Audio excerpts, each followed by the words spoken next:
Welcome to a new edition of the Neon Jazz interview series with Montreal-based pianist, multi-instrumentalist, and composer Andres Vial. He opened up about his new 2022 album, When Is Ancient. He's active as a leader and sideman and has performed at over 50 festivals around the world. He's released 7 albums as a leader. We get into all of this and much more. Enjoy. Joe Domino, Neon Jazz Radio. How are you? Doing pretty good. How are you? I'm wonderful. Thanks for taking a minute out today. I appreciate it. Oh, my pleasure. Well, hey, before we get into the new album, I want to know, we went through quite a time here with COVID, and I'm curious, how did you do? How did you survive through it? How has the process changed you? I had a few difficult moments, with my mom and stepdad getting COVID pretty early on, and my mom ended up getting long COVID. They've both since recovered pretty well, but there were definitely a bunch of difficult months in that regard. And then last year, I got long COVID, and I'm still dealing with it now. So my symptoms are kind of going up and down. So things are a little up in the air with respect to that. So that's not so fun, but I definitely feel grateful that I didn't get a lot more sick. And that, I have friends that are in their 30s who were perfectly healthy, who are dealing with long COVID issues that are much more severe than my own, neurological damage and inflammation and things like that. So I think everyone around the world has, some COVID story that they can relate that hits close to home. So I just feel grateful that in my case, in my family's case, it wasn't worse than what it was. I'm curious how relieving it is to have an album out now with everything opening up. The funny thing about When Is Ancient is that, we recorded it in the middle of the pandemic. It was definitely a really kind of cathartic experience. And, Tommy and Martin and myself, none of us had played music with others for months at that point. And, we were feeling pretty rusty, but also so happy to finally be able to play some music together. And then the album was released initially as a streaming-only album on my website on New Year's Eve 2020. And then since then, it's been released available for digital download, and now it's, finally available on CD. But I think we're all excited about the possibility of being able to start playing gigs. Like, we didn't even have an album launch because everything was shut down, and then things reopened again, and then they shut down again in Montreal, and a bunch of gigs got canceled. So it's funny that we're having this interview today because on Saturday, 2 days ago, on October 15th, was the first time that Tommy and Martin and I got to play some of the music from this album live together as part of a much bigger show with a co-led ensemble that I have with Joe Chambers that was playing in Montreal.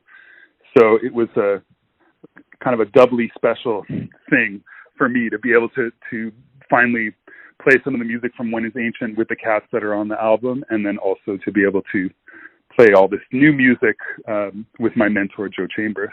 So talk to me a little bit about how the seeds of jazz began for you. Where did the journey begin, and how did they kind of take root? I have to say that before the age of 11 or 12, I didn't really hear too much jazz in the household.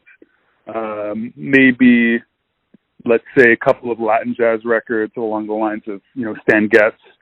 But, my parents are from Argentina and Chile, so I grew up hearing a lot of South American folkloric music, as well as a lot of classical music. My dad was an amateur classical pianist, so there was tons of Liszt and Chopin, and Beethoven being played by him in the house, and everybody in the family either took piano lessons or played, one instrument or another.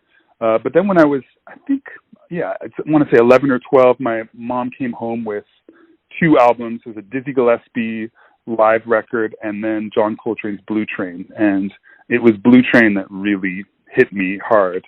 And that really changed the course, of my career. I've always known that I was, a musician, and there was never any question that I was going to be a musician for my life.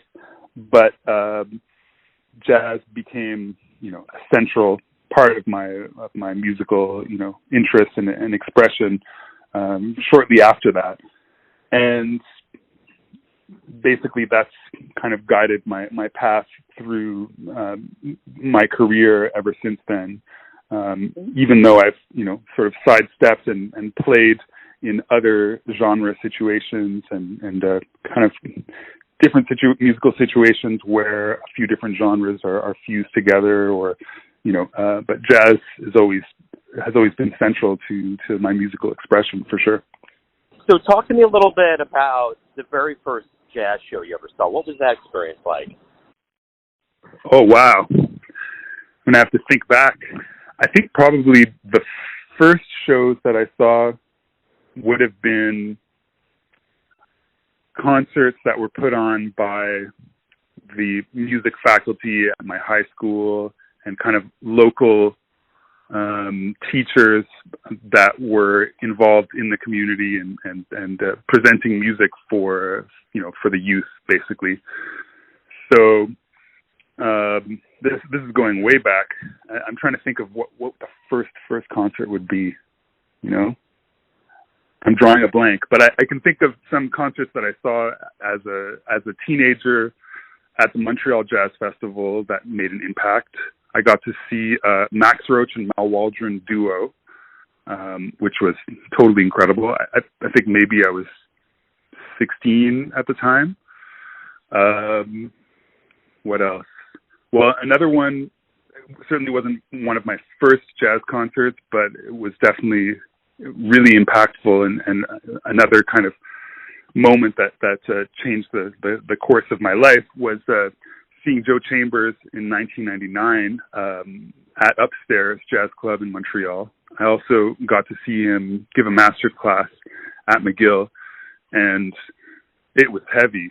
It was a deep experience, and it was amazing to hear him talk about the history of the music and also connect it to wider ideas around syncretism and acculturation and the way that New World music evolved in the Americas, and the way he was able to connect that to understanding, basically the legacy of colonialism and slavery and this kind of shared history that exists in the Americas, where you have music that was created by descendants of enslaved Africans, but also collaborating with, immigrants from other places and settlers and people of different cultures.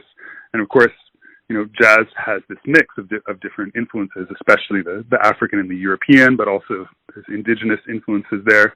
And that's something that when you learn about music from other places in the Americas, you start to realize that maybe the percentage of European influence versus African influence versus indigenous influence might be different, but there are a lot of similarities, and in fact there are a lot of common histories there and shared roots. So this is something that I think Joe, as a composer and a musician, has always been interested in, and it's something that I've been interested in for a long time as well. And so hearing him talk about that, and then, hearing him play at Upstairs was just an amazing experience. And actually, he was teaching at the New School at the time, and that inspired me to want to apply to the New School to go and study with him. Because at the time, I was actually playing a lot more drums and vibes than I was piano. Piano is my first instrument, but when I was in my teens, I sort of gravitated more towards playing vibes and piano. And so after this concert that Joe gave, I spoke to him, and he told me more about the program at the New School. And initially, I applied as a drummer, got in as a drummer, did one semester, and while I was there, I realized that I really wanted to play more piano. So I took a semester off and then re-auditioned to get back in on piano, and ended up doing the degree on piano. But while I was there, I got to play in Joe's jazz percussion ensemble. So I played vibes in that ensemble for a year, which was an amazing experience as well. Let me ask you this. Everyone has a perception of you, an idea of who they think you are, your family, your friends, your fans, but ultimately you live your life. What's your perception of you? Who do you think you are? Wow. that's a big that's a big question. Well, I don't know if I can answer that in a 15-minute interview, but I can definitely tell you that in terms of who I am, how I understand myself, and my relationship to music, I consider it my spiritual practice, and in fact, my psychological, emotional well-being, largely depends on that practice. If I don't get a chance to, play the piano for a couple of days, I can start to get pretty dark and miserable. So it's definitely playing music, whether it's just, playing alone at home, that's one thing. And of course, there's the experience of playing music with other musicians and sharing that with the public. That's a totally different thing. Those are all such essential parts of who I am and how I relate to other people, but also how I process everything that's going on in my own life, and how I'm able to connect to the ancestors, connects to this whatever you want to call it, the higher power or the thing that connects us all. For me, music is the major conduit for that. And I guess just to go back to talking about the pandemic, that was definitely one of the most difficult parts of it. Was to go from playing 2 or 3 gigs a week to suddenly not playing any. It was really difficult for me, as I'm sure it was for so many musicians. But I think in that instance, the part that was most difficult for me, as far as music goes, was being able to feel a connection with other musicians and that shared experience of being on stage and sharing a moment with the musicians and the audience. That's such a special thing. And it's I've been doing this my whole life. So, certainly my adult life, throughout my career. So to suddenly have that disappear was difficult, of course. Hey, man, this has been great. Thank you for taking a minute out to talk about the album and your life and music. I really appreciate it. Good luck with everything. Thanks so much, Joe. Thanks for listening and tuning in to another Neon Jazz interview, where we give you a bit of insight into the finest players in Montreal, Kansas City, and spots all over the world, giving fans all that jazz. Thanks to Andres for his time, music, and story. If you want to hear more interviews, go to Famous Interviews with Joe Domino on the iTunes Store. Visit neonjazz at youtube.com, and for everything Neon Jazz, go to the neonjazz.blogspot.com. Until next time, enjoy the jazz, my friends.